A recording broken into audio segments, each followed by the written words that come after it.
근데 이건 응급실을 비워한 겁니다. 그렇잖아요. 안보가 하루라도 공백이 있으면 안 된단 말입니다. 그러면 공백이 없게끔 협의를 하고 협조를 하고 이해를 구하고 같이 가야 되는 거죠. 근데 나는 무조건 안 들어가. 거기 들어가면 못 나와. 네. 5월 10일 0시부터 돌려드리겠어. 네. 그러니까 해. 이건 독선 아집이죠. 근데 이제 궁금한 게 김태현의 정치쇼. 오늘 아침에 9시 반부터 들어온 문자가 있었습니다. 하늘님, 오늘 정치쇼에 정치 얘기는 없는 건가요? 청와대 이전 가지고 현 권력, 미래 권력 다투는 거 나 진짜 궁금한데 왜 그 얘기 안 해줘? 라고 하셨는데 진짜는 4부에 기다리고 있습니다. 화면 보시면 민주당의 조응천 의원이 나오고 계시기 때문에 우리 조응천 의원한테 A부터 Z까지 다 물어보려고 제가 앞에 안 하고 있었어요. 저희가 4부에 새로운 코너를 만들었습니다. 대선 이후에 약간 개편을 하면서 초대석 시간으로 마련해봤는데요. 지금 화면 보시는 유튜브로 화면 보시는 분들은 코너 이름 나오잖아요. 우린 깐부잖아. 이렇게 하는 거 맞나? 오일남 할아버지. 제목하여 우린 깐부잖아. 왜 깐부냐? 저희의 초대에 응해 주시면 오늘부터 깐부 아니겠습니까? 아주 친구처럼 쉽고 재밌게 정치권의 현안 얘기 아주 속 깊고 편하게 말씀해 주실 분 모셨고요. 정치쇼 깐부 1호 더불어민주당의 조응천 의원 나오셨습니다. 안녕하세요. 예, 안녕하세요. 제가 이럽니까? 1호죠. 아이고 영광입니다. 우리 의원님하고 저는 오늘부터 1일. 네, 오늘부터 1호 깐부십니다. 우리 정치쇼에. 예. 자, 조응천 의원이 사실은 그 아직은 지난 정권이 아니군요. 아직 취임 안 했기 한 때문에. 50일 남았죠. 예. 민주당 정권 내내 조금밖에 비주류 뭐 이런 평가가 사실 많았잖아요. 예. 어떻게 보면은 진영보다 반대 진영에서 더 선호하는 의원 이런 평가도 좀 있었는데 근데 최근에 대선 때 중책을 맡으신 이후에 이 대선 이후에 비대위까지 맡으셨어요. 어떤 흐름에서 우리 조응천 의원이 이렇게 갑자기 중용이 되신 뭐 걸까요? 대선 때 중책 맡아가지고 대선 이후에 중책 맡은 게 아니고 네. 대선이란 거는 야구로 치면 벤치 클리어링 하는 거죠. 그렇지 그런 측면 있죠. 예. 벤치 클리어링 할 때는 다 나가지 않습니까? 예. 그걸 가지고 뭐 어떤 분들은 야 너 그렇게 하면 안 돼 사람 바뀌었다. 네. 실망이다. 라고 하는데 그건 뭐 그렇게 말씀하실 건 아니고요. 네. 예.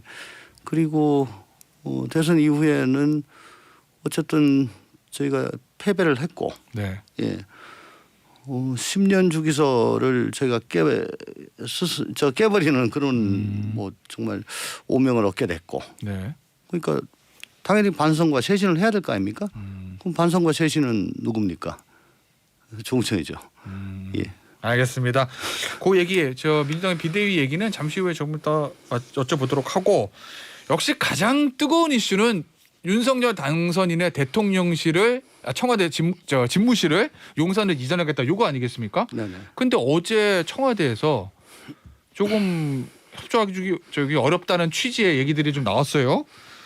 청와대하고 문재인 대통령 사실상 반대 입장을 표명한 거고 근데 윤 당선인 측은 5월 10일 0시부로 청와대를 완전 개방하겠다. 뭐 이런 얘기까지 했거든요. 현재 상황은 어떻게 보고 계십니까? 글쎄 좀 답답한데 그저께인가요? 윤 당선인이 직접 지휘봉을 들고 이렇게 뭐 한 1시간 정도 50분인가 뭐 브리핑 기자들한테 하고 했죠. 네.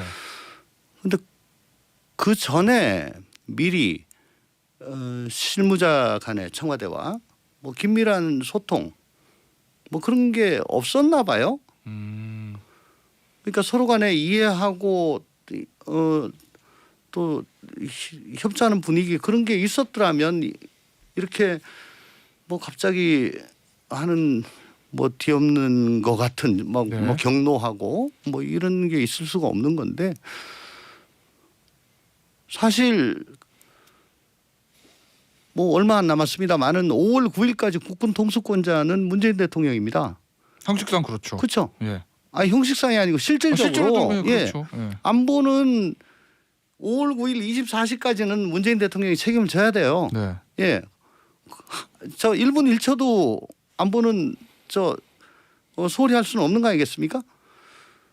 근데 저는 처음에 용산으로 가겠다라고 했을 때 저는 처음부터 저게 가능하냐라고 저는 의심을 했었어요. 네. 왜냐? 청와대 국방부로 갈게 니네 방 빼. 그럼 국방부는요? 니네 합참으로 가. 합참은요? 남태령으로 가. 남태령은요. 수방사는요. 뭐 그다음에 지금 얘기 없잖아요. 네. 근데 이게 그냥 뭐 일선 야전 부대처럼 병력만 움직이는 게 아니고 그 뭐 C4I 같은 게 있습니다. 그게 뭐냐면 전술 지휘 자동화 체계라고 주한미군하고 공유를 하고 있는 건데 이거 가지고 한미연합 군사훈련도 하고요. 말하자면 군의 신경 같은 거죠. 이거 구축하는데 2년 넘게 걸렸거든요. 네. 이걸 당장에 어떻게 옮기냐. 그리고 청와대에도 위기관리센터에 국가재난안전통신망이라는 게 있습니다. 거기는 경찰, 소방, 해경, 국방부, 외교부 뭐 이런 각 부처의 망이 다 연결이 돼 있죠. 그래서 그 예상할 수 있는 모든 위기 상황에서 대처할 수 있는 그런 그 망이 돼 있는데 그걸 어떻게 옮기냐. 그리고 또 지금 뭐 다른 분들도 말씀하시지만 4월 15일이 북한으로서는 지네들이 뭐 그래도 최고의 명절로 치는 태양절이고 네. 얼마 전에 ICBM 쐈다가 실패했다는 말이 들리는데 그러면 또 쏠 거예요? 4월 15일 인근에 앞뒤로 쏠 것 같은데 그때 한참 계획대로 하면 5월 9일까지 다 빼야 된다면은 그때 방 빼고 리모델링하고 그렇게 할 때거든요. 뭐 안보 태세가 어떻게 되느냐. 그게 과연 이전한 게 가능하냐. 네. 돈이 문제가 아니고. 네. 그렇다면 이거는 신구 정권이 긴밀하게 협의를 하고 협조를 해서 어떻게 하면 이 공백을 없앨까. 네. 이걸 같이 가야 되는 거죠. 그러면 좀 조응천 의원 말씀 들어보면 청와대 집무실을 청와대에서 나와서 뭐 광화문이든 용산이든 다른 곳으로 이전하는 것 자체에 반대라기보다는 아 그럼요. 처리하는 과정에 있어서 좀 너무 급하게 처리하는 거 아니야? 이걸 문제를 제기하고 계시는 병원으로 건가요? 예를 들면 네. 갑자기 응급실을 비워라. 예를 들어 뭐 비유가 적절한지 모르겠습니다. 생명과 직접 관계 없는 뭐 그런 뭐 어떻게 생각할지 모르. 뭐 예를 들면 뭐 성형외과다. 예. 성형외과를 갑자기 비워라. 그럼 뭐 할 수가 있는 거죠 그거는. 네. 왜냐하면 응급 상황이 없으니까. 뭐 그럴 수는 있죠. 예. 네. 그건 딴 데 구하고 그 사이에 뭐 며칠 휴진하고 그렇게 하면 되죠. 네. 근데 이건 응급실을 비우라는 겁니다. 그렇잖아요. 안보가 하루라도 공백이 있으면 안 된단 말입니다. 그러면 공백이 없게끔 협의를 하고 협조를 하고 이해를 구하고 같이 가야 되는 거죠. 근데 나는 무조건 안 들어가. 거기 들어가면 못 나와. 네. 5월 10일 0시부터 돌려드리겠어. 네. 그러니까 해. 이건 독선 아집이죠. 근데 이제 궁금한 게 민주당에서는 처음에 일요일 날 윤당성이 기자한테 기자분들한테 브리핑했을 때부터 이제 반대의 목소리가 나왔어요. 방금 전에 조응천 의원 말씀하신 것처럼.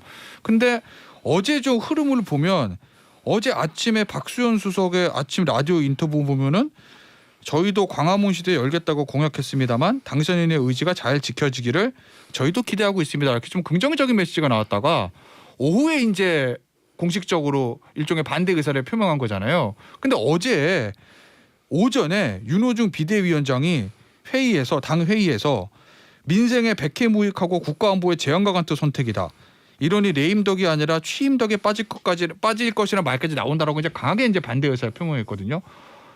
일부에서는 혹시 지방선거를 앞둔 민주당의 강한 반대 의사가 청와대에 전달돼서 청와대에서 정무적으로 반대하는 거로 방향을 잡은 거 아니냐라는 시각도 있던 것 같은데 여기에 대해서는 어떻게 보세요? 청와대가 뭐 그런 거 안보 상황 전혀 생각 안 하고 네. 그냥 신구 정권 이양 잘해야지 그것만 생각하다가 갑자기 여의도에서 민주당에서 뭐라고 하는 거 듣고 네. 아차 우리가 너무 핑크빛에 빠져 있구나. 이건 아니지. 이거는 있을 수가 없는 얘기죠. 그 사이에 어저께 또 그 NSC가 열렸다고 하지 않습니까? 네, 그렇죠. 예. 어떻게든 협조를 하려고 했을 겁니다. 근데 NSC를 열어서 실제 관계자들 얘기를 갖다 집중적으로 듣고 시뮬레이션을 돌려보니까 이거는 공백이 불가피하다. 아마 그렇게 결론이 났겠죠. 그럼 순수히 안보적인 측면이지 뭐 지방선거라든지 이런 건 정무적인 건 고려 대상이 아닐 거다라는 말씀이시군요. 예. 일각에서 그런 문제를 말씀하시는 분들이 있어요. 제가 여쭤본 거예요. 이거는 저희는 어쨌든 대한민국과 우리 국민을 위해 가지고 왜냐하면 지난 대선이 역대급 비호감 대선이었고 그렇다고 진영에 얘기하죠. 따라 가지고 쫙 갈렸기 때문에 윤석열 당선인이 국민 통합하고 정말 잘 이끌고 나가기를 정말 진심으로 기원하고 있습니다. 못 되라 그런 거 아닙니다. 예. 알겠습니다. 혹시 만약에 너무나 좀 뭐 말이 안 되는 가정일 수도 있는데 조응천 의원께서 지금 만약에 윤석열 당선인 인수위 멤버라고 가정을 하시고 이 청와대 이전 문제에 대해서 아이디어를 내보세요. 대안을 제시해 보세요. 그럼 뭐라고 하시겠어요? 일단 청와대에 들어가고요. 네. 들어가고 그리고 지금부터 국방부에다가 니네들은 차분하게 옮길 테니까 그러면 그 무리가 국가 안보에 공백이 없도록 이전 계획을 한번 세워봐. 그리고 보고해봐. 이렇게 하겠죠. 일종의 속도 조절론인 거죠. 이거 아니 예. 갑자기 지금 50일 만에 국방부가 빠져가지고 그러면 가야 되는데 어디 가냐? 하필이면 또 합참이야. 네. 예, 이거 군령 1, 2, 3호가 지금 한꺼번에 지금 다 움직이는 건데요. 이건 아니죠. 알겠습니다. 요 얘기는 뭐 여기서 마무리하고요. 조응천 의원님 나오신다니까 이런 질문들 많이 사실 들어왔는데 국토위 간사 맡고 계시잖아요. 네네. 예. 근데 어제 민주당에서 1가구 1주택자의 부동산 보유세 부담을 2020년 수준으로 되돌리겠다. 이런 방안을 추진하겠다라는 얘기를 했어요. 사실은 현 정부에서 지금 뭐 곧 내놓는다는 부동산 정책보다도 훨씬 세부담을 완화해 주는 거거든요. 지금 이렇게 판단하신 이유가 뭐가 있을까요? 원래 이제 작년 수준으로 하겠다는 현 게 정부 방침은. 네네. 예, 예. 그렇죠. 근데 2020년 말에 공시가격 현실화 로드맵이라는 게 발표됐어요. 네. 예. 궁극적으로는 공시가격을 실거래가의 90%까지는 맞추자. 왜냐하면 이게 뭐 50%대 이렇게 되면은 국가 경제를 운영하는 데 있어가지고 이게 안 맞거든요. 90%까지 가는 건 맞습니다. 그 얘기는 맞습니다. 네. 그래서 공시가격을 점진적으로 저 실거래에 맞춰서 올릴 수밖에 없죠. 네.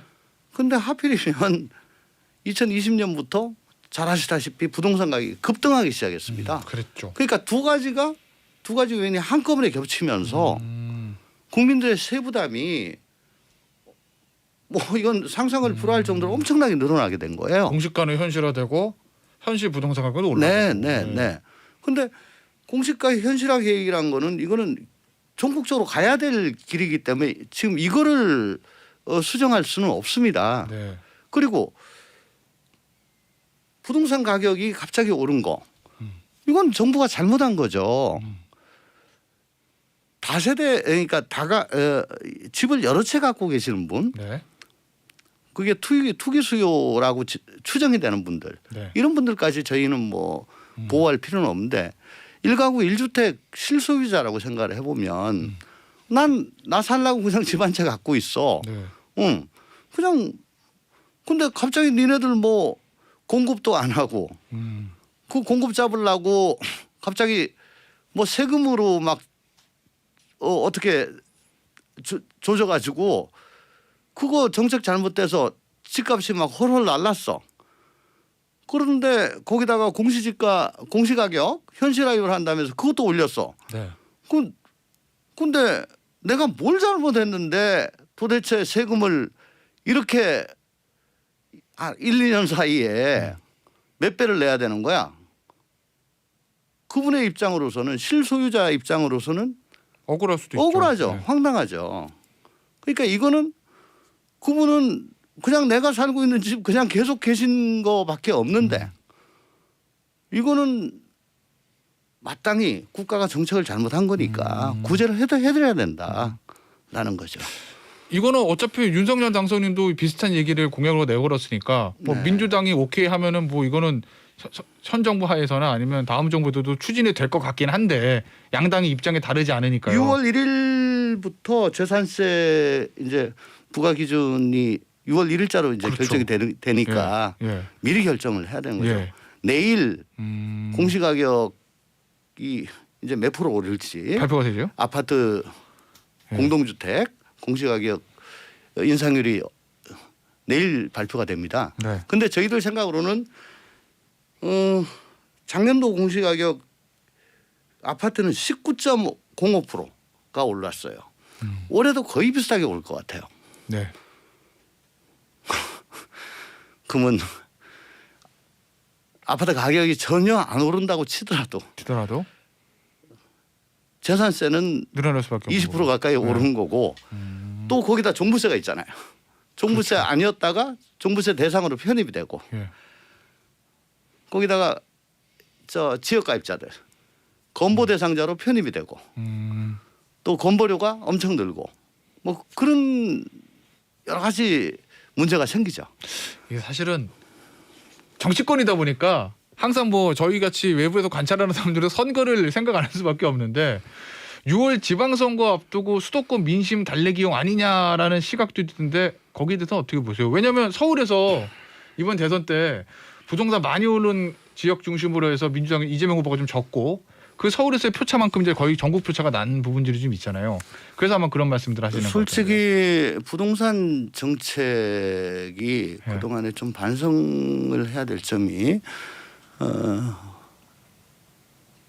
우리 정부가 그동안 시장을 이기려고 했다. 시장을 길려고 했다. 그리고 이걸 경제로 보지 않고 이념으로 좀 봤던 점이 있다. 경제가 아니라 이념으로 봤다. 예. 예. 부동산도 수요 공급의 원칙에 따라 가지고 철저히 수요 공급의 원칙에 따라서 가격이 결정되는데 네. 다만 그 공급이란 것이 다른 재화처럼 즉시 공급이 되는 게 아니고 네. 시간이 좀 걸리죠. 7년 10년씩 걸리거든요. 그래서 전 정부가 미리 공급 계획을 확실하게 해놓고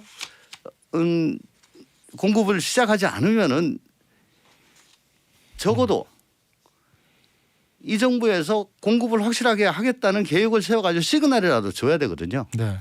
근데 그 계획을 그 시그널을 주지 않고 조세 정책으로 또 대출로 집 갖고 있는 것을 죄악시하면서 괴롭게 만든 거죠. 그렇게 하다 보니까 다가구로 갖고 있는 거 자꾸 내놓게 해가지고 그걸로 줄을 틀어서 공급을 대체하겠다. 근데 그게 안 되는 거죠. 알겠습니다. 정치쇼 4부 우린 깐부잖아. 민주당의 조응천 의원과 함께하고 있는데요. 우리 조응천 의원을 응원하시는 문자가 많이 들어오고 있습니다. 커피 쿠폰을 부르는 문자들. 이창열님. 조 의원님 환영합니다. 시원한 사이다 발언 항상 잘 듣고 있어요. 근데 조 의원님 식당 할 때랑 지금이랑 어느 쪽이 더 행복하신가요? 식당 이름이 굉장히 독특했었는데 사자성어처럼. 별주부장이요. 아 별주부장. 예. 해상문 식당. 예. 언제가 더 행복하세요? 솔직히 식당 할 때가 조금 더 행복했습니다. 몸이 피곤했지 마음은 뭐 그렇게 예. 괴롭지는 않았으니까. 아유, 그냥 정치하시는 분 마음도 좀 불편하신 데 많겠어요. 7752님, 남양주 조 의원님, 남양주의 조 의원님, 저희 집 앞에 사무실이랑 사진이 걸려서 가깝게 느껴지네요. 반갑습니다. 네. 앞으로도 남양주 잘 부탁드립니다. 예, 열심히 하겠습니다. 그동안에 시지평부하고 좀 맞지 않아가지고 힘들었는데 죄송합니다. 열심히 하겠습니다. 이미라님, 조 의원님, 구구절절 옳은 말씀하시네요. 말씀에서 현 상황이 답답함이 느껴집니다 하셨는데 이창열님, 7755님, 이미라님께 사랑과 감사의 마음을 담아서 조응천 의원을 대신해서 제가 커피 쿠폰 드립니다. 조 의원님이 직접 주시면은 또 혹시 네. 문제가 될 수도 있으니까 제가 대신 드릴게요. 예, 7755님이 우리 지역구시니까 네. 기부행위가 될 수가 있겠네요. 아까 제가 드리니까 그래서 제가 드립니다. 대신 마지막 주제가 될 것 같은데 뭐 민주당 뭐 윤호중 비대위 얘기 좀 해볼 건데 이재명 후보 있잖아요. 네. 전 후보죠. 네네. 뭐 보니까 뭐 지방선거 등판한다는 얘기도 있고 비대위원장 뭐 한다는 얘기도 있고 8월에 전당대회 나온다는 얘기도 있고 여러 얘기가 있는데 사실은 공통적인 거는 예전에 대선에서 패배한 후보보다는 등판 시기가 좀 빨라진다는 관측들이 있거든요. 언제쯤 어떤 형태로 등판하실까요? 그만큼 우리 당이 지금 구심점이 잘 안 서고 공공하다는 얘기 아니겠어요? 근데 뭐 다른 방송에서도 나가지고 얘기했지만 정말 격전을 치르고 네. 돌아온 장수가 이제 갑옷을 벗으려고 끈을 좀 푸는데 장군 그러면서 또 입어라. 갑옷을 이렇게 매주면서 다시 나가시오. 오. 그건 아니죠. 보호를 해야 됩니다. 네. 그러니까 어떤 식으로 다시 등장할 것인가 그 장면 그리고 그 시기 같은 거는 철저히 이재명 본인에게 맡겨두는 게 맞다고 저는 생각을 합니다. 다만 일각에서 나오는 조기 등판론은 반대다는 말씀을 이해해도 될까요? 그거는 별로 좋은 생각은 아닙니다. 예. 뭐 제 개인적으로 네. 이제 6월 지방선거가 있는데 네. 평소에 뭐 굉장히 가깝다고 여겼던 사람이 뭐 출마를 했다. 근데 아유 한 번만 나와가지고 좀 뭐 지원 좀 지원 주세요. 해주세요. 네. 했을 때 뭐 굳이 뭐 이 마이크 잡고 격정적으로 뭐 이 사람이 왜 훌륭한지 왜 뽑아야 되는지 그걸 뭐 연설하기보다는 네. 그냥 나가지고 같이 손 한번 들고 뭐 인사하고 네. 판토마임 하듯이 네. 뭐 그 정도 해주는 거는 어떨까? 예, 개인적으로 뭐 그렇게 생각하죠. 예.